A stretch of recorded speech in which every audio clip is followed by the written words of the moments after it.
Hey everyone, in today's video I'm going to show you how to make some hot chocolate bombs. Now before we get started I'll just run through melting the chocolates. I melt mine in the microwave. To make 12 bombs I usually use about 500 grams of milk chocolate or white chocolate. I will break it up, put it in a bowl, in a plastic bowl, and put in the microwave for 1 minute. I will mix it and then pop it back in for another 30 seconds. Now, the reason that I do this is because the chocolate melts from the middle and not from the outside, so it might not look very melted at this point, but it's already in that process. So the next time you get it out of the microwave, it's going to be a lot more melted. You're going to mix it and it's still going to have some lumps in there. Continue mixing until some of the lumps have disappeared, and if you need to, pop it in the microwave for about 10 to 15 seconds and then mix again. These are 70 millimeter molds, and what I'm doing is I'm just popping the chocolate, the first layer, around and just trying to make sure that I've got all of this sphere covered as much as I can do.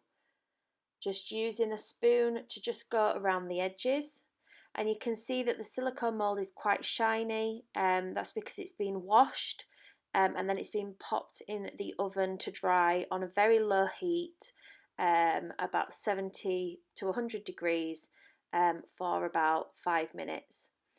So once these have cooled, I've popped them in the fridge for 5 minutes. Now I'm just going around again with some more chocolate. We're doing this because we want to make sure we've got all of the mould covered, but on the second coat you want to focus mainly around the edges of the chocolate bomb, because if it's too thin, when you go to stick it together it won't stick together properly, it won't fit. So popping your chocolate on, at this point it's going to be getting quite thick because obviously the mould is cold from the fridge. Pop that back out in the fridge for another 5 minutes just to set. And then we're just going to turn these out. So holding the base of the sphere and peeling the mould back. Now I like to do all of the top shells first, just because at this point the chocolate in the bowl is still runny. So it just allows me to fill up a piping bag and create a zigzag design on the top. You can pop Maltesers, chocolate oranges, or anything like that on top of these just to make them more identifiable for different flavours. Once you've done this for the top shells, you'll go and recreate the same that we did at the beginning, just for the bottom shells. And once they're done, I've got a frying pan on low heat. We're going to pop it on and just get that bottom rim quite wet. I've got a tablespoon of hot chocolate powder that I'm popping in, and just a few marshmallows. Then we're going to take the top shell and the same method but twist it so you can see it's nice and wet around there, and then you're just going to pop them together like so. A bit of kitchen roll just to wipe off the excess.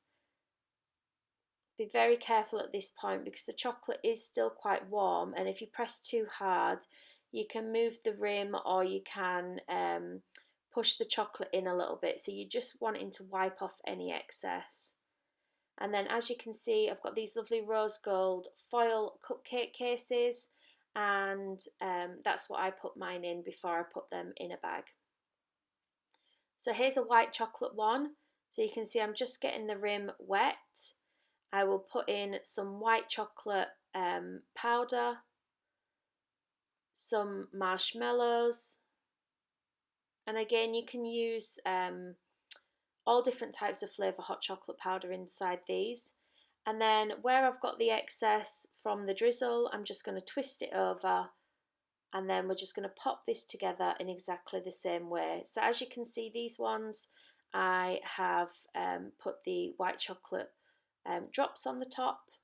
You're just going to press that together, and then wipe off the excess. Now you always want to make sure you're wearing gloves when you're doing this bit. It stops the chocolate from melting as quickly, and obviously it's just more hygienic that you have gloves on when you're doing this part. So here's a picture of some more of the bombs that I do in different flavours. And then here's a bomb in action. So I've just warmed up some milk, it's quite hot, and we're just going to drizzle that over the top. So you can see a little hole start to appear, and then the nice marshmallow explosion.